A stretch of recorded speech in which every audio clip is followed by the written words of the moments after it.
Alors même si je me doute que vous avez fortement envie de commencer à créer votre premier jeu, on va d'abord s'attarder sur un élément qui est très important. Et c'est ce bloc qui est en bas ici, le Content Browser. Ça va être votre arborescence de fichiers. Et donc là-dedans, on va retrouver tous les fichiers qui constituent votre jeu. C'est-à-dire que n'importe quel élément que l'on va retrouver sur notre niveau, les personnages, n'importe quoi, enfin tout ce qui va se retrouver dans notre jeu, les sons, etc., ils vont tous se retrouver ici. Ce sont des fichiers, tout simplement, qui sont inclus dans votre jeu. Ça a beau être graphique, il faut bien comprendre qu'à chaque fois, chaque élément correspond à un fichier. Et donc ces fichiers, ils sont stockés où? Ils sont stockés ici. Comme je vous le dis, ça s'appelle le Content Browser. C'est disponible sur la majorité des écrans que l'on a dans Unreal. Et ça va être votre arborescence. Ici, vous avez un fil d'Ariane. C'est-à-dire que si je rentre dans certains dossiers en faisant un double-clic, vous voyez que le fil d'Ariane se développe. Je suis ici dans le dossier Content, qui est la racine de mon projet. Ce sera toujours comme ça. Et ensuite, on a le third person, puisque je suis rentré dans le dossier qui s'appelle third person. Si je veux revenir en arrière, je clique sur Content. Ça me permet de revenir à la racine de mon projet. Si je rentre dans divers dossiers, vous voyez que le fil d'Ariane se développe. Si je reclique sur des dossiers intermédiaires, je reviens en arrière. Si je clique sur le premier dossier, je reviens à la racine de mon projet. Et donc, on va, comme ça, en faisant des double-clics, rentrer dans chacun des dossiers. Et ensuite, on va retrouver ici les fichiers qui sont donc dans notre jeu. Alors, je ne vais pas en détail pour l'instant. Je ne vais pas vous expliquer pourquoi certains sont représentés par des sphères, d'autres, on a des prévisualisations. Ça, tout ça, on va y revenir par la suite. Mais voilà, il faut bien comprendre comment fonctionne tout ceci. Et surtout, il faut comprendre une chose aussi, c'est où est-ce que ça se situe sur notre disque dur. Parce que c'est quand même important de savoir où se trouvent nos dossiers, notamment pour gérer vos systèmes de sauvegarde, de backup, etc. Eh bien, ce dossier Content qui est ici, on va le retrouver là où on a créé notre projet, c'est-à-dire dans le dossier Documents de votre ordinateur, puis Unreal Project, en tout cas si vous avez laissé les paramètres par défaut. Et ici, vous voyez qu'on retrouve le dossier qui s'appelle Mon premier projet, qui est justement le nom du jeu qu'on est en train de créer. Quand je clique dans ce dossier Mon premier projet, on retrouve ici plusieurs dossiers et un fichier. Ce fichier, c'est le fichier justement de notre projet. Quand on double-clique dessus, si on vient ici, qu'on double-clique là-dessus, ça nous ouvre le projet directement dans Unreal Engine. C'est un raccourci aussi. Nous avons ensuite différents dossiers qui pour l'instant ne nous intéressent pas, c'est-à-dire tous sauf le dossier Content. Je vais simplifier en disant que ce sont des dossiers système de votre projet. On y reviendra pour vous expliquer plus précisément. Mais nous, ce qui nous intéresse, c'est ce dossier Content ici. Vous l'avez compris, le dossier Content, quand je rentre dedans, ça correspond ici à ce fil d'Ariane quand on est dans le dossier Content. Donc tout ce qui va se trouver ici, c'est à la racine de notre projet Content. Vous voyez qu'on retrouve par exemple le dossier third person. Si je rentre dans mon dossier third person, on a un dossier qui s'appelle Mesh. Je vais revenir ici dans Unreal. Je vais splitter mon écran en deux, ce sera plus simple.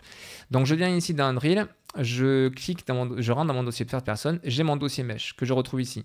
Si je rentre dans le dossier Mesh, j'ai ici 6 fichiers. Et quand je viens ici, je retrouve mes 6 fichiers et qui s'appellent exactement pareil. Le bump static mesh. On retrouve ici le fichier bumpstaticmesh.ua7. Le UA7, c'est le format, c'est l'extension des fichiers Unreal Engine. C'est-à-dire que quand vous importez un fichier, que ce soit du son, que ce soit un objet 3D, n'importe quoi dans Unreal Engine, il y aura toujours cette extension UA7 qui est donc le format propriétaire de UE.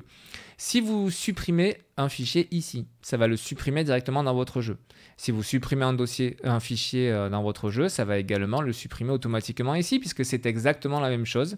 Si ce n'est que dans le Content Browser, on a une représentation graphique de chacun des fichiers, alors que dans l'explorateur de fichiers Windows, forcément, on a juste le nom du fichier, avec même le picto blanc qui dit on ne sait pas avec quel logiciel ouvrir ça. Donc ça, c'est normal. Si je reviens dans le dossier Content ici, on a quand même des dossiers qui n'apparaissent pas dans le Content Browser. C'est tout à fait normal, ne les supprimer surtout pas. Vous voyez le dossier collection, le dossier développeur sont des fichiers qui ne s'affichent pas ici. Vous les aurez toujours dans tous vos projets de jeu. Ne venez pas supprimer ça. Vous le gardez, on y reviendra là aussi par la suite, mais ce sont des éléments que l'on utilisera. Donc voilà, très important de savoir une fois de plus que tout ce que vous mettez ici dans le Content Browser, quand on passera ici par le bouton d'importation pour importer du son, des images, des textures, etc., tout ça, à chaque fois, ça va se retrouver dans votre disque dur, dans ce dossier Content. Ça veut dire quoi? Ça veut dire que je vous conseille vraiment fortement et prenez l'habitude dès le départ, n'attendez pas parce que sinon vous ne le ferez pas, de créer un système de sauvegarde. Alors soit vous avez une bonne connexion, vous pouvez sauvegarder sur le cloud.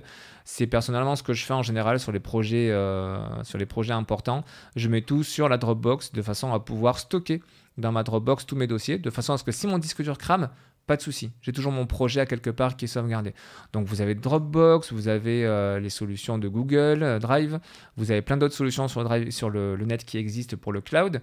Vous avez la possibilité d'avoir des systèmes de sauvegarde avec des disques durs externes, etc.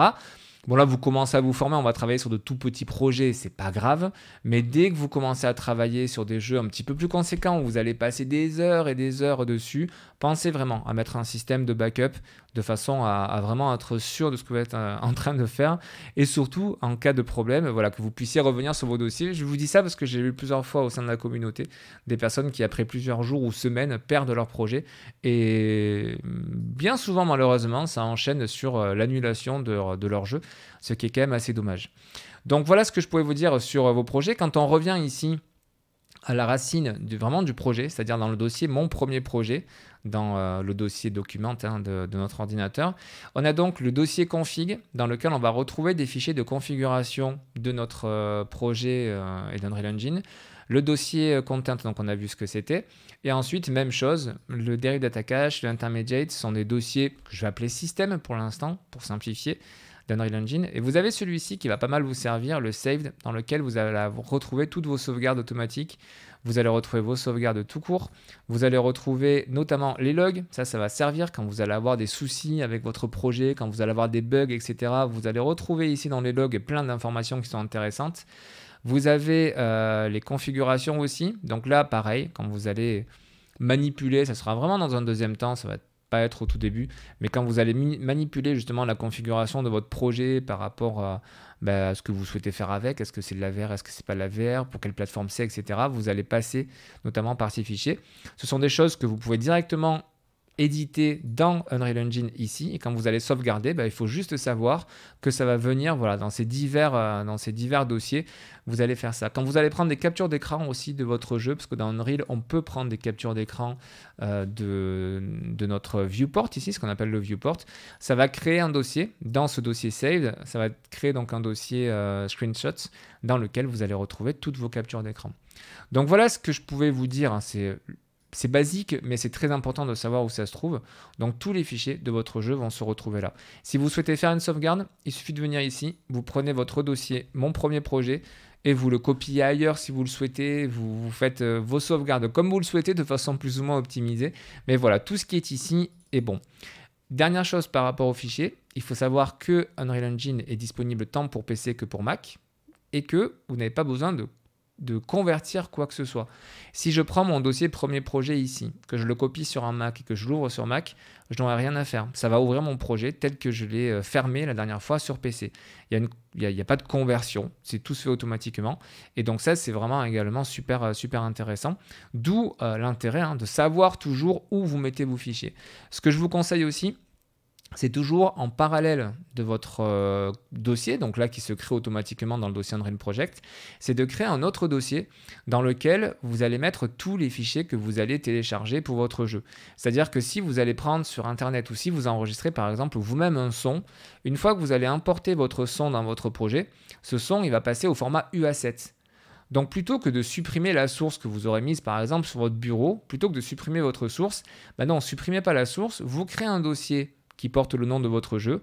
Et dans ce dossier, vous mettez comme ça toute la matière première que vous aurez créée ou que vous aurez téléchargée, de façon à ce qu'à tout moment, vous puissiez revenir dessus. C'est tout bête, mais même quand vous allez, par exemple, je sais pas, vendre votre jeu après ou communiquer sur votre jeu, ça peut être intéressant de pouvoir récupérer directement les sons au format Wave que vous aviez téléchargé donc 3 mois avant pour l'inclure dans votre vidéo de trailer par exemple, plutôt que de venir d'Unreal, parce que ça aussi c'est possible, et de pouvoir exporter votre fichier audio pour récupérer son format initial. Ce sera quand même beaucoup plus simple d'avoir un dossier sur votre disque dur dans lequel vous mettez toute votre matière première, tous vos fichiers comme ça principaux, de son, de 3D, etc., de façon à pouvoir y revenir dessus. Donc voilà la parenthèse que je voulais vous donner concernant la gestion des fichiers. On peut maintenant passer à la découverte de l'interface.